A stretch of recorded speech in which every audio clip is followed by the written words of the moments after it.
শরীয়তপুরে বিভিন্ন চরাঞ্চলে এবার মরিচের বাম্পার ফলন হয়েছে। ফলন ভালো হওয়ায় শুরুতে কৃষকদের মুখে হাসি ফুটলেও ভরা মৌসুমে বাজারে ধস নেমেছে মরিচের দামে।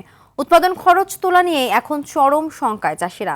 লোকসান এড়াতে কৃষি বিভাগ থেকে মরিচ শুকিয়ে সংরক্ষণের পরামর্শ দেওয়া হচ্ছে। শরীয়তপুর থেকে আসাদ গাজী পাঠানো তথ্যচিত্রে আরও জানাচ্ছেন লিওন আজাদ।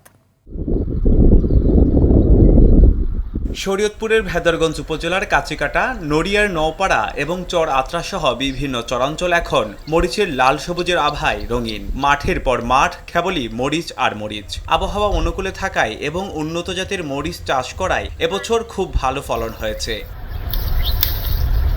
এই ভাম্পার ফলনই অবশ্যই কৃষকদের জন্য গলার কাঁটা হয়ে দাঁড়িয়েছে। কৃষকদের অভিযোগ, সার, বীজ, কীটনাশক আর শ্রমিকের মজুরি যে হারে বেড়েছে সেই তুলনায় বাজারে মরিচের দাম একেবারেই নগণ্য।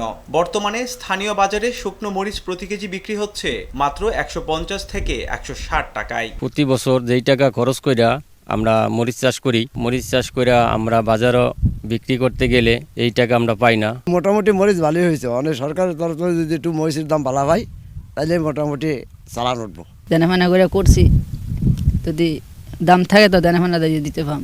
দাম কম থাকায় হতাশ না হয়ে কৃষকদের আধুনিক পদ্ধতিতে মরিচ শুকিয়ে সংরক্ষণ করার পরামর্শ দিচ্ছে কৃষি বিভাগ। এখন পর্যন্ত আমরা যে ফসল কর্তন হয়েছে তাতে ফলন পাওয়া গেছে প্রায় 7.5 মেট্রিক টন পার হেক্টর।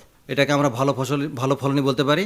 যদি দাম ভালো থাকে তাহলে কৃষকরা এতে লাভবান হবে বলে আমরা আশা করছি। আমরা কৃষি বিভাগ কৃষকদের আধুনিক প্রযুক্তিতে মরিচ চাষাবাদের জন্য পরামর্শ দিয়ে থাকছি। কৃষকরা বলছেন, যদি বাজারে দামের এই ধস অব্যাহত থাকে তবে আগামীতে তারা মরিচ চাষে আগ্রহ হারিয়ে ফেলবেন। তাই হাড় ভাঙা খাটুনির সঠিক মূল্য পেতে সরকারি নজরদারি ও বাজার ব্যবস্থাপনার দাবি এই অঞ্চলের মরিচ চাষিদের। লিওন আজাদ, RTV।